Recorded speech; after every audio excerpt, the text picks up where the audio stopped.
We have with us author Leah Williams, who was born and raised in St. Kitts and now resides in Orlando, Florida, USA. We will be discussing Leah's recently launched book, Neither Out Far Nor In the Deep, which is a story that takes us on a journey with his 17-year-old Kadeem as he connects with his Kittitian roots. Good morning, Leah. Welcome to Good Morning SKN. Good morning, SKN. Hi, good morning. All right, so Leah, I do have to ask, was this book inspired by anything specific? Not necessarily. I do know in experience, I know that there are people who, you know, when you get your green card, you go off and you leave your children with the grandparents. I thought about what would it be like if you had the opportunity to send your older child back home and have them, you know, live in St. Kitts and be able to enjoy what you've enjoyed. Being a parent myself, I have an 18-year-old son who's going off to college, who, when he does visit St. Kitts, it's not as enjoyable for him as I would want him to enjoy it. And I think that allowed me to think about what would happen if a child went back to St. Kitts and was able to see the difference between the education system, for instance. Here in America, we don't change classes, the teacher does. Or vice versa, I'm sorry. In St. Kitts, you know, you sit in the classroom, the teacher comes to you. Here, you move from class to class. That's a experience. So in my book, I think my American students were able to see the difference in the education system, the fact that we wear uniforms. We respect the teachers no matter what. We, you know, it's just so different in St. Kitts. It's a lot different. Yeah, plenty different. I mean, I don't want to offend anyone, but it's better. It's an easygoing system. I believe the education system is it's just a better system. Okay.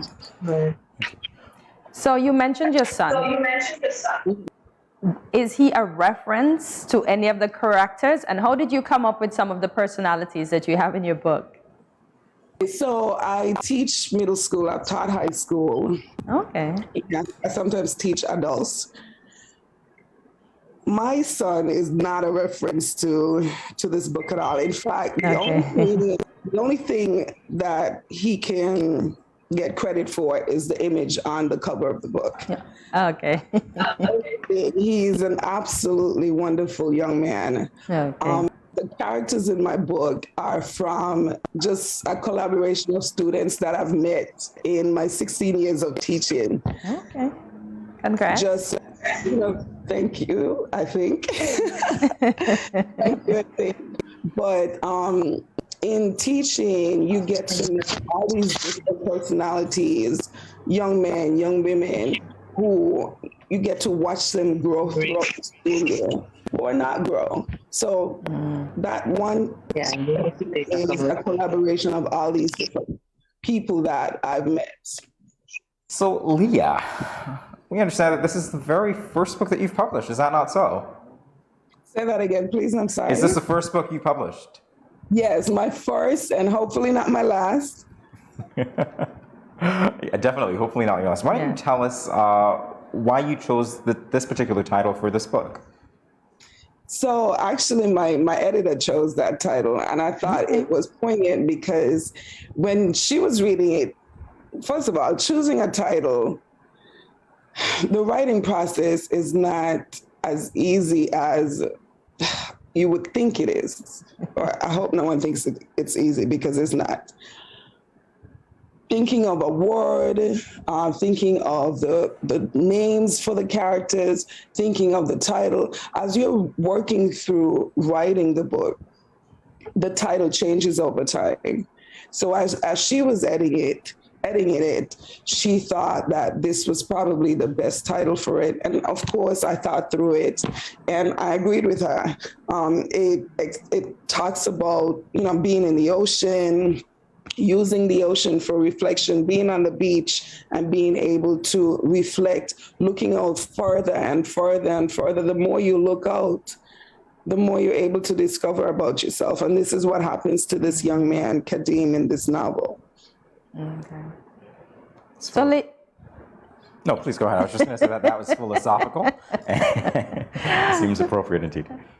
Leah, how long did it take you from the start of the book to the end of the book? And what was the feeling like when you completed the book? Okay, so from conception to completion, maybe about a year and a half. Oh, okay. To even think about what I wanted the character to do, what's the story I wanted to tell, how I wanted to portray St. Kitts. I wanted people to love St. Kitts the way I love St. Kitts. And I wanted people to see how enjoyable St. Kitts is. And not only that, just the whole education system and the fact that you are raised by a village and not just by your parents. And your educators, how important it is for you to have friendships, meaningful friendships. So it took about a year and a half, writing, editing, rewriting, editing, listening to beta readers telling you, this sounds good or this doesn't sound good, change this. I mean, it's a process. Completing it was, have you ever had a Fraco?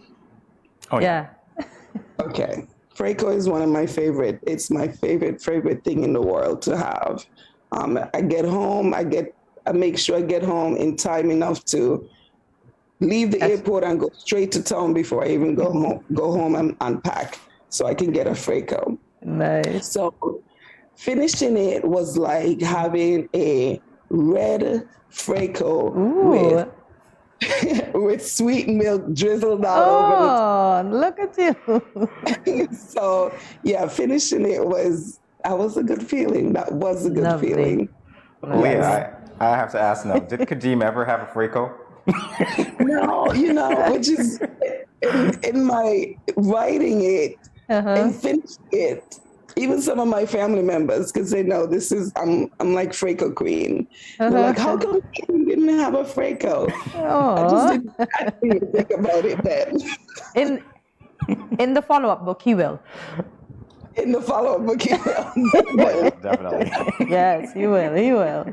So what was the most challenging part of the book for you to write? The most challenging part, I thought, was to write from the point of view of a young man, being a woman. It was challenging to write the way he felt.